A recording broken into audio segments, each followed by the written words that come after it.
राम राम भाई सारे ने। तो आज हम देख सकते हो बड़े वाले टेम्पे में हैं, क्योंकि माल थोड़ा ज़्यादा था इसलिए बड़ा वाला टेम्पा किया था। तो उसमें हम माल लेके निकल जाते हैं, आ जाते हैं डिलीवरी करने के लिए। अतिथि भव है यहाँ पर, मंत्री वगैरह आते हैं रहते हैं, वहाँ पर आ जाते हैं।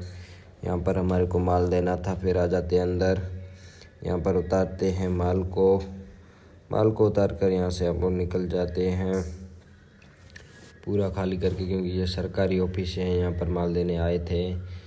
और यहाँ से फिर आ जाते हैं, हम उतर जाते हैं। बीच में काम था दुकान पर, तो यहाँ पर आकर देखता हूँ तो ये बाइक बांध के रखी है इन्होंने। तो तैयारी, इसको लेके जाना है सर्विस सेंटर। इसकी हो गई है पेट में प्रॉब्लम, तो यहाँ से अपन लेके इसको निकल जाते हैं।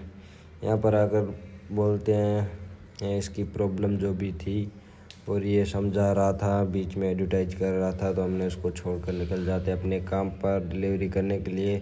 तो मिलते हैं कल आपको एक नई वीडियो में, तब तक के लिए बाय बाय।